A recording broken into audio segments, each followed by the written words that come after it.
Well, lads, the fucking Grand National's over, and we said it, Tiger Roll, fucking machine. Right, we're going to get back and just have a recap on what went on, what my thoughts are, and just have a look to the future.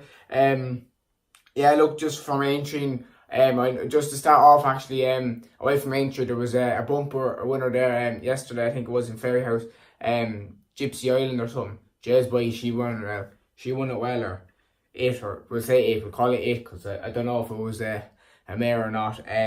Very, very impressive, right? Anyway, we'll get back into I know there was grade 2 and there was grade 2s over in Ferryhouse, but I didn't really pay too much attention to it. So yeah, we'll start off with the Thursday, and look, boys, Jesus, I'm surprised Labaga shut up here. To be honest, I would have liked her to go against top of the game, and I thought she would have given a better performance than what she gave again in this 2.5 mile contest. Take no away from Kalashnikov, very impressive, very impressive. The step up and trip done well for him. Mainly Cam ran a decent enough race. Again, he's just not good enough. He's just not good enough to be winning. But I was disappointed enough with Labaga. I thought coming there fresh, especially after Kalashnikov. Already, I know he didn't run a huge race in Cheltenham after being pulled or brought down or whatever, but you know, she kind of, I think she's a proper 3 miler, I think, really. And yeah, other than that, there wasn't really anything else in the race that caught my eye. Then moving on to the 4-year-old hurdle. Look, last week I tipped up fucking Pendant Hills because I thought Fakir Dudariz was going to run in the novices hurdle instead, and look, Fakir Dudariz gave a brilliant performance. The two of them, looking at it now, I can see Pendant Hills went off to 11-4. He came back as an SP. Jesus, boys, how he went to 11-4. And to be honest, now Fakir Dudariz was about 5-1 on the morning of the race, and I thought that was a huge price. I thought Fakir Dudariz was better than Band of Outlaws, and Band of Outlaws didn't really run a race. I know Christopher Wood, I thought he'd be decent enough now last week, and he got into the 3rd spot, but really it was just a 2-horse race. If they were to run again, I don't know, I wouldn't be leaning down on Pendant Hill's side, because Fakir Dudariz was very impressive. The two of them look very, very good. Go on to the Betway Bowl. Boys, I hope he's got on the cunt. Fucking Ken boy gave him me nap, and he bowled it up. I was like, Jesus, what is this? But you know what, when they were coming, I was watching the race and they came into the straight, and I was like, Jesus, boys, Ken boy's going well here, he's travelling well. And then the next thing the rest of them were off the bridle, and Ken boy was still going, he was like, goodbye, we'll see you later. And Jesus, he fucking holds up. Look, the freshness, I don't know if he was as good as what it showed, but I definitely have him over Albion Photo for next year's Gold Cup. Definitely have him over. I hope the two of them guys to Cheltenham or to the Punchestown now for the Punchestown Gold Cup, and Jays, I'll be there and I'll be shouting on Ken boy. Come on, to fuck him boy. It was a great race. Ruby gave him a brilliant ride from the front. No hassle there, just bolted up and won. The Betway hurdle, boys. Look, if you followed on Twitter, I gave Labagawa and Ken boy in a place double.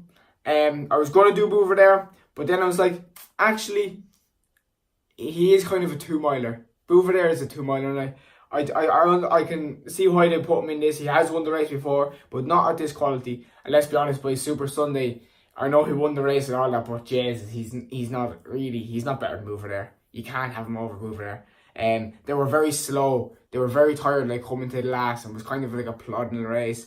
And Super Sunday just outstayed him, which was fair enough, because Super Sunday is capable of going to 3 mile. But let's put one thing aside. Super Sunday for me is a decent horse. He's not a brilliant horse. He does win the odd grade 1 here and there, but realistically, I was disappointed. Boover there ran a decent race. Just, I don't know. Is his jumping is decent enough, right? But he's starting to be careful of the jump. Like, he's not really concentrating enough. In terms of next year's champion hurdle, Jace, I'll be all over Esport Allen, all over him. I couldn't have Boover there anymore. I wasn't a huge fan of him, but obviously he's a great horse and all, but I wasn't really a huge fan of him. And yeah, but like, look, just leave this to a side. Why was Faheen running in this race? I don't understand. Like, look, the horse is fucking, he's going to be retired. Like, I'd imagine chances are he's probably going to be retired before Punchestown. I would love to see him back for Punchestown, because for me, that was the race he should have been running, in the 3 mile at Punchestown, not this fucking race. They could have thrown Benny De June there or whatever, but no, why on earth they ran him here? And fair enough to Ruby, like, fair enough for pulling him up and all that. Obviously, he wasn't right on the day, and look, he was allowed to have the day off or whatever. Like, he's not always going to run his best race. But yeah, I couldn't understand when I seen that he was declared for that race. I was like, what are they doing? What are they doing? Yeah, I just couldn't get over that. Other than that, like, I know Moon over Germany won the Grade 3 handicap. Very impressive, but then again, you know, it's hard to judge the Aintree form as opposed to the Cheltenham form, because the horses do be tired, and you know, yeah, but fair enough, he did win it very comfortably. Moving on then to the Friday, and look, Three Musketeers went out and won the handicap hurdle there. I don't really pay too much to the handicaps. I thought Canardier was a decent price, and look, he placed. Look, I didn't back him or anything. In the novices hurdle, look, Aramon gave a good run. It was a good run, but I just felt the way Felix Station actually ran, that he wasn't going to be caught, and he ran a great race. To be fair, but I think yeah, Ruby was probably a bit gutted now that Aramon didn't pick him up off. I know Aramon wants a bit firmer ground, but look, there wasn't really too much. It was a great performance by Felix Station. We just move on. Then on to the novices chase. Jesus, boys, lost in translation was good. He was good now, but top of the game, just he seemed very flat. He seemed woeful flat. Like, I thought the top of the game was, I couldn't believe the price. Like, he was near touching even money. For a horse that both like fucking flew away from the rest of the chances, other than Santini and Delta Work in the other side. Like, he was miles clear. I know maybe it did take a lot out of him, and maybe he hasn't recovered. Maybe Aintree did come too quick, but surely top of the game is not that distance. Like, surely lost in translation is not that much better, because if so, the RSA looks terrible. Yeah, obviously I do feel top of the game if they ran that again in 2 more weeks or whatever. Like, if Aintree was like 2 weeks later, he would have been a lot closer and probably could have given him a better race. But yeah, taking it away from lost in translation, very good. Obviously he's not good enough for the 2.5 mile. So yeah, fair play to him for that. I didn't think he would be a good enough 3 miler. But look, he looks like a good prospect now for the Gold Cup. I think this Gold Cup next year is going to be very competitive, and there's a lot of good novices coming through, and still the old boys are still there firing away. Yeah, and that's really my thoughts on that race. Move on now to the JLT chase, the Melling chase, whatever. Boys, look, Min was a fucking machine there. Min was a machine. When I was looking at it, I was like, Min was the more likely winner, but I couldn't really back him. I'm delighted that they ran him. I think he is a 2.5 mile horse. I think they need, like, for me, in Cheltenham, he should be running in the Ryanair, and Footpad should have been in the Champion Chase. I've said it and I keep saying it. Min is a much better horse away from Altior. Altior is just too good. At least let Footpad go against him and see where he was. Again, in terms of next year, I'd definitely be looking to stay away from Altior, unless Altior is not good enough to stay the trip, but it is Altior, and more than likely he will stay the trip. Yeah, other than that, I mean, just battered them really. Moving on, like, Cadmium was a great winner of the handicap as well. And boys, move on down to the second last race on the Friday, and the big boy Champ stood up. He fucking stood up and he hosed up, boys. There was nothing stopping Champ there. Sad news about Barry and all, but Mark Walsh gave him a cracking ride and he just fucking flew home. Hopefully he goes up to Punchestown for the 3 mile novices hurdle. It would be a great race with him and the Albert Barter winner, and hopefully Commander Fleet can stick in that as well. It'd be a very competitive race. I think Champ has a bit more to give. Look, he is 7 and all. I think they're going to chase next year. I would love to see him in a stairs hurdle. Jesus, like, I know he is old and they probably want to progress him and all, but yeah, I'd love to see him in a stairs hurdle. And that really rounds up for Friday. We move on to Saturday then, the big day. For me, it wasn't the greatest of days. Mainly because it started off. Well, look, we don't mind the handicap. I don't really care too much about that. It was just the grade 1. I thought Bruno up a Storm was going to win. I thought he was going to win. Obviously I didn't back him or anything. I just watched the race and all. And the reverse tank was a decent winner enough. To be fair to him, Angel Brett, I couldn't understand why he went off favourite. And then one for Rosie got in. I think it was a dead heat for third. That's really it. I thought Bruno Upper Storm was the selection, and look, he ran a decent enough race. Moving on then to the novices chase over the 2 mile. Jason knew ran them silly, didn't he? He ran them silly, and us and them, I couldn't understand why he was favoured. I couldn't understand it. Layla, I thought, would have bounced back a bit, but obviously Layla is not as effective, I don't think, on the softer ground. I think it was soft enough, if memory serves me correct. Like, there was rain, and I know it mightn't be. It definitely didn't ride as in good ground. I know it was officially good, but it didn't ride as if it was good. And yeah, maybe Layla just isn't really that good. Maybe he won his race, and that was him done for the season. Then to the big 3 mile hurdle, and look, we move on then to this. I thought Apple Shade was a huge price. I backed her at 6-4, and I thought Jason's price is a huge price for Apple Shade. Look, obviously, if the cap fits, ran a great race, and so did Roxana, but I think Apple Shade wasn't at her peak. I know Aintree was close to Punchestown, or close to Cheltenham, but I was a bit disappointed with Apple Shade. But she did run a decent enough race, and look, for me, that's just the way it is. I thought she'd win, but obviously she just lacked it. Even she was very tired coming to the end, and just that final fence, and she wasn't jumping to her right for most of it, just the odd one, and that it kind of just took it off her. But look, take nothing away from him if the cap fits. Fair play to him for stepping him up and trip, and he done the business. I know Kildesart went on and won the handicap as well, but look, I don't really care too much. Then on to the big one, the big boy, fucking Tiger Roll. Look, absolutely delighted. He's a fucking machine of a horse. For me, now he's 2-1 for the cross country next year. I'd get on that. Michael O'Leary said that's his main target. They're not too sure about going for another national. I definitely have him going for another cross country, and if he's okay, let him go for the Grand National. Let him go for it. He's an absolute animal. Obviously he's an animal, but he's an absolute machine, beast, whatever the fuck you want to call him. Love the horse, absolute brilliant horse. I didn't back him, didn't give a fuck. I don't want to back in the national, it's too big of a race, and it's, yeah.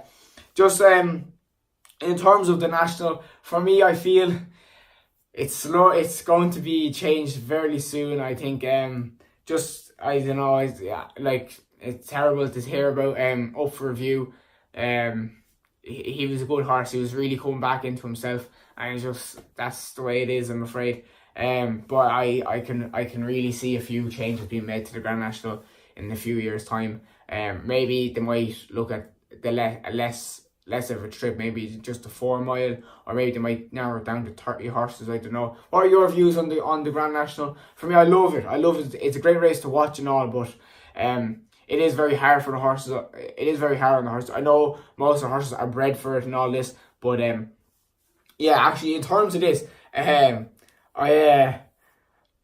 Cheltenham, right, when Tiger Roll won his the cross country, my friend had me in this page on Facebook, and it was like animal welfare and all this, and the post they were on, they were completely against horse racing, completely against it, and so I was like, he tagged me in it, and I was just reading a few comments and all, and I said, they mustn't have backed Tiger Roll, and I got a few comments back, and I was like, alright, I didn't pay too much attention to it, and since it was a Grand National and it's a very opinionated race, I went back on the page, and I just seen what they put up, and they were just returning the same photos of horse racing, and they were on about, the title of the post was the Grand National is on, like, let's share this and stop horse racing and all this, and the Grand National is a terrible race. Like, the post was mainly about the Grand National, and the pictures they put up weren't. I was looking at, like, I know enough racing to distinguish between jump racing, flat racing, European racing and American and Australian racing. And the racing they had, like, there was a horse bleeding, but he wasn't in the Grand National. He wasn't even a jumps horse. It was a flat horse in Australia. And I was like, okay. Then I was looking at the rest of them, and there was only like 2 pictures that were from the Grand National. And one of them was the course, like the actual layout of the course. It wasn't an actual horse being injured or something. The other one was a horse being a horse falling in the National. So I commented on it, and I was like, how many pictures of these are actually from the National? And they replied back to me, like, and they were like, oh, a lot of them. And I was like, I don't think they are. And then I just kept scrolling through their feeds, and it was the same pictures, just returned, and they were giving out. And I was like, it's the same pictures. And then this lad went mental at me. He was like, oh, shut up, you little stupid fucker, and all this. I was like, whoa. And then I was like, boys, come on. And I was only taking the piss out of it now. And they were getting serious on it, telling me to fuck off and all this. And I was like, wow. And then they ended up blocking me from it. I couldn't comment on it anymore. But yeah, and they were like, they started comparing it to driving a car and being on the phone. And I was like, what are you on about? We're on about horse racing. And yeah, I was just completely, I was right. Like, I read another post was, I know We Have a Dream passed away. Like, he got injured in work during like training and all. And the post was Nicky Henderson gutted, and like, to put up the article, and it was Nicky Henderson gutted over We Have a Dream, but their title was We Have a Dream misses out or dies during the National. And I was like, right. It was like sorry, I'm not really explaining it. The post indicated more that he was running in the National, and I was like, right. So he was a 4-year-old last year, if memory serves me correctly. He was 4-year-old last year, so he would have been jumping hurdles. And then I backed him at the start of the season over a hurdles race. So unless he miraculously won a beginner's chase or won a novice's chase, and then was chucked in to the Grand National as a novice, as a 5-year-old, I don't think that happened. And I was like, okay, I didn't comment on it. I was just like looking at it, like, Jesus, it was very misleading. And yeah, I forget the page, but it was a bad enough page. I know their opinion was completely against horse racing. Like, I didn't even, my comment was completely like, how many pictures are from the Grand National? And they were all like, oh, you're betting on horses that. And I was like, I never said anything about betting. All right, actually, I started trolling this lad because he was gone about the betting on the horses. Like, I never said anything about betting on them. And then he said, how can you bet? But he didn't spell bet. He said V-E-T, like vet. Obviously, auto-corrected. And I was like, sorry, I don't bet on them. And he got really tick at me. Oh, well, look, we've sidetracked enough. Yeah, look, Tiger Roll, machine. Hopefully he goes on to the Grand National next year. But I would love to see him at 2-1. 2-1. Like, come on. Tell me another horse that is going to fucking come close to this horse in the cross country. Fucking going to win the cross country. Look, I've talked enough shite. Performance of the week was definitely Tiger Roll and Kemboy. Delighted for them. Looking further on to the Punchestown now, and we have Fairy House still to go. I hope I didn't read back I didn't look back on my previous video, but I hope that I said pair of brown eyes for the Irish National instead of the English National, because I was saying, and I was like, pair of brown eyes is well in here for the Irish National. And he's shortened right into 81. I know Tiger Roll might go for it, but I doubt he will. He was cut in as well. But I think pair of brown eyes, if you haven't backed him now, I don't know if he is a price. But for me, he was 16-1 or so, and I was like, yeah, he looked good, and I hope I gave it up to you. Yeah, just looking for Punchestown now. Jesus, there's some great races. Like, I hope Faheen goes. I hope he's okay, because like I just can't get over why they ran him in that. Can't get over him. Look, that's it. Hopefully, I'd like to see Min going for the Gold Cup as well. Actually, that's another one. I'd like to see Min for the Gold Cup in Punchestown. Yeah. No, thanks. I know it got 900 views or whatever on the last video. I know this is not going to get like close to that, but look, I enjoy making these videos. I'm going to do more on the flat and stuff now, just to give you more, not other sports as well. I know I like the other sports as well, and I'm going to do more. Look, like, subscribe, whatever. Tell me your selections. What did you back for the national? What did you back? And what was your performance of Aintree? Were you, and what was the one you were most let down by? For me, I was personally let down by Top of the Game and Apple Jade. I thought Apple Jade was a better horse than what she's shown, and she is, obviously. But maybe she is not as good as at the second half of the season. Maybe she is just a machine at the first half. Look, that's it. I've gone talk too much. Yeah, goodbye.